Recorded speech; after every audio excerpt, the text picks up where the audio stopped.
عزت اپنے گھر میں ہوتی ہے، اور کسی بھی مکان کی تعمیر کر کے کسی مستری نے آج تک نہیں کہا کہ یہ مکان برقرار رہے گا. مکان برقرار رہتا ہے مکین سے رہتا ہے. تو مکان جو برقرار رہتا ہے وہ مکین کی پاور سے رہتا ہے، دیکھ بھال سے رہتا ہے. تو جب تم خود ہی اسلام کے لیے ڈاکو بنے ہوئے ہو تو پھر وہ ناروے کے اندر انہوں نے قرآن جلانے ہیں. جب تم خود یہاں قرآن کو نصاب سے نکال رہے ہو تو کس منہ سے ہم ان کو، وہ معزز تھے زمانے میں مسلمان ہو کر اور ہم خار ہوئے تارک قرآن ہو کر. ہاں جی، اور جب تم خود یہاں سے قرآن کو دیس نکالا دے چکے ہو اور نصاب سے دیس نکالا دے چکے ہو، اور جو قرآن پڑھتا ہے تم اس کو دہشت گرد کہتے ہو، دینی مدارس کو تم دہشت گرد کہتے ہو، داڑھی جو رکھ لے تم اس کو دہشت گرد کہتے ہو، ہم جو دین پڑھانے والے لوگ ہیں تم ہمیں دہشت گرد کہتے ہو، تو پھر ناروے کے اندر تو انہوں نے قرآن جلانے. جب تم خود ہی قرآن پڑھنے والے کو دہشت گرد کہتے ہو، جتنے بندے تم نے لبیک یا رسول اللہ کے گرفتار کیے میرے سمیت، ان میں سے ہزاروں حافظ تھے.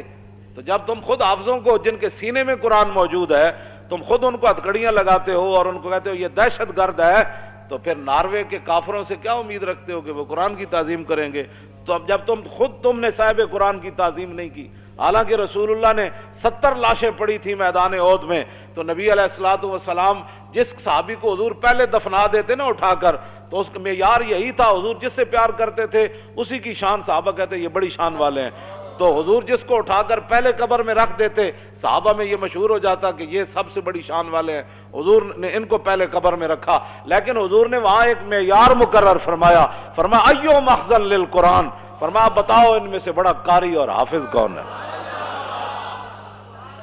فیضا اشیر لہو لحد الیہ، جب صحابہ عرض کرتے کہ حضور یہ سب سے بڑے حافظ ہیں، یہ سب سے بڑے قاری ہیں، تو حضور فرماتے ان کو اٹھا کر لاؤ، سب سے پہلے میں ان کو قبر میں رکھوں. تو جب تم نے خود ہی قرآن کی قدر جو ہے وہ نہیں کی. اقبال کیا کہتے ہیں؟ حفظ قرآن عظیم آئین توست، حرف حق را فاش گفتن دین توست. اقبال کہتا ہے یہ تو تیرا کام تھا نا قرآن اٹھا کر. وہ اپنی انگریزی کی کتابیں نہیں جلاتے، قرآن آخر کیوں جلاتے؟ کیوں جی؟ وہ اپنی گندی باتیں نہیں جلاتے. وہ گندگی کے بھرے ہوئے ناروے کے وہ جناب جن کا باپ کا ماں کا کوئی پتہ نہیں، وہ قرآن کو آخر کیوں جلاتے ہیں؟ اس کا کون ذمہ دار ہے؟ تم ذمہ دار ہو، جو 56 ممالک کے حکمران ہو، تم ذمہ دار ہو. ہاں، تم قرآن کی بے ادبی کروانے کے ذمہ دار ہو، تم اسلام کے مذاق اڑانے کے ذمہ دار ہو. تو آڑے اندر جو کوئی دم خم ہوتا کیوں جی؟ نور الدین زنگی نو حضور نے ستیاں جا جگایا مصر چو، اور بھی بڑے حکمران سن. تو اس کی وجہ یہی تھی کہ نور الدین زنگی نے دارالحدیث بنائے تھے. ہاں جی، بڑی بڑی عمارتیں تعمیر کرائی تھیں کہ یہاں بیٹھ کر شیخ الحدیث حضور کی حدیثیں سنائیں، رسول اللہ کے فرامین سنائیں. ان کو لاکھوں لاکھوں روپے مولویوں کو تنخواہیں دی، بڑے بڑے علماء کو، محدثین کو، کہا کہ آپ کا اور کوئی کام نہیں ہے، جو چاہے میں دوں گا، لیکن یہاں بیٹھ کر حضور کی حدیث پڑھاؤ. تم نے اہل قرآن کی کیا عزت کی ہے؟ حضور نے تو قرآن ہی کو علم قرار دیا. ہاں، حضرت زیاد بن لبید کہتے ہیں نا، حضور نے فرمایا یہ وہ وقت ہے کہ جب علم چلا جائے گا. تو کہتے ہیں میں نے عرض کی حضور کیف یذهب العلم نحن نقرأ القرآن ونقرئ ابناءنا ويقرئ ابناؤنا ابناءهم الى يوم القیامہ. حضور قرآن علم کیسے چلا جائے گا؟ پھر آپ کی امت پر زوال آ جائے گا. ہم آپ سے قرآن پڑھتے ہیں، ہم اپنے بچوں کو پڑھائیں گے، ہمارے بچے اپنے بچوں کو پڑھائیں گے، ان کے بچے پھر اپنے بچوں کو پڑھائیں گے الى یوم القیامہ. قیامت تک یہ سلسلہ چلے گا، تو علم کیسے چلا جائے گا؟ حضور نے فرمایا او زیاد، میں نے تو سمجھا تھا تو بڑا سمجھدار آدمی ہے، مدینہ منورہ میں تیری ماں تجھے روئے، یہ کیا بات تو نے سمجھ لی؟ اولیس ھذا الیہود والنصارى یقرؤون التوراۃ والانجیل ولا یعملون بشیء فیہما. فرمایا یہ تمہارے سامنے یہود و نصارہ موجود ہیں، تورات بھی پڑھتے ہیں، انجیل بھی پڑھتے ہیں، لیکن جو اس میں لکھا ہے اس پر عمل نہیں کرتے. تو فرمایا میری امت قرآن ضرور پڑھے گی لیکن عمل نہیں کرے گی، تو علم چلا جائے گا. بتاؤ، یہاں تو قرآن دیکھ کر امت کو پڑھنا نہیں آتا.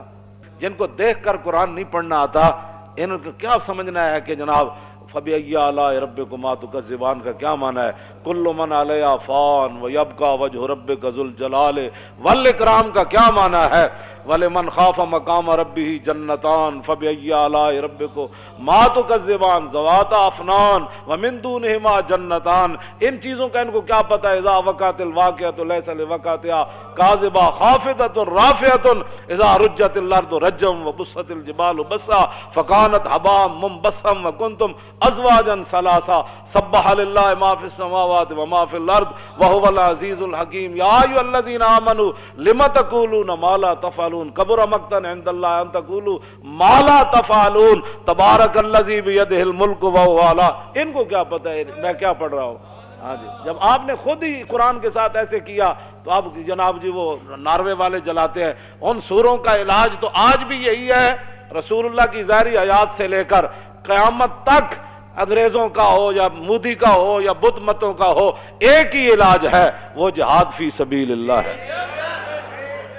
بس اس کے علاوہ جتنی مرضی کو مقالے لکھے، کیوں جی 50 جلدیں لکھ دے قرآن کی تعظیم پر، ان کو کیا پتہ ہے؟ وہ ایک ہی بولی سمجھتے ہیں، وہ خالد بن ولید کی تلوار کو سمجھتے ہیں، ہاں وہ ایک ہی بولی سمجھتے ہیں، وہ حضرت کاکا کی شجاعت کو جانتے ہیں، وہ ایک ہی بولی سمجھتے ہیں، حضرت شرحبیل کی غیرت کو جانتے ہیں، وہ ایک ہی بولی سمجھتے ہیں، وہ نور الدین زنگی کی وہ عشق رسول کو جانتے ہیں، ہاں وہ ایک ہی بولی سمجھتے ہیں، وہ صلاح الدین ایوبی کا وہ فقیرانہ لباس کے اندر بیت المقدس کو فتح کرنا سمجھتے ہیں۔ ان کو یہ نہیں پتا، ہاں ان کو اس ایک ہی بولی کا پتہ ہے، لیکن وہ بولی تو مسلمان اقبال کہتا ہے جو سرور حق و باطل کے کارزار میں ہے، تو جب بیگانہ ہے حرب و ضرب سے تو تجھے کیا پتہ ہے؟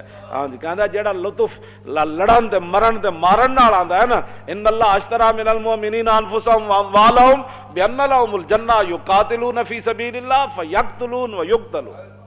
مسلمان تو ہر مسئلے میں فائدے میں ہے، مر جائے تب بھی فائدہ، مار دے پھر بھی فائدہ۔ یہ تو قرآن کی نص ہے، یقتلون و یقتلون، کیوں جی؟ ہاں جی لڑو مر جاؤ یا مارے جاؤ دونوں فائدے۔ ان اللہ اشترى من المؤمنین انفسهم واموالهم بان لهم الجنہ یقاتلون فی سبیل اللہ فیقتلون ویقتلون وعدا علیہ حقا فی التوراۃ والانجیل والقرآن۔ کیوں جی؟ یہ تو ہم نے وعدہ کر رکھا ہے پہلی کتابوں میں اور قرآن میں بھی وعدہ کر رکھا ہے کہ جناب غازی بھی ہو اس کو بھی ثواب ملے گا، جو شہید ہو جائے اس کو بھی ثواب ملے گا۔ ہم مسلمان تو لیکن قرآن کو تو پڑھنا ہی نہیں ہے نا قرآن، کیوں جی؟ اقبال کہنا بیان میں نقطہ توحید تو آ سکتا ہے، تیرے دماغ میں بت خانہ ہو تو کیا کہیے، کیوں جی؟ ہاں وحدہ لا شریک دا مانا تھا تینوں سمجھ کوئی نہ آیا نا، ورنہ کرتارپور تے اتنا خوش ہون دی کسی نو ضرورت ہی کوئی نہیں سی۔ مزید ویڈیوز اور اپڈیٹس کے لیے یوٹیوب پر علامہ Khadim Hussain Rizvi official channel subscribe کریں اور بیل آئیکن پر بھی کلک کریں۔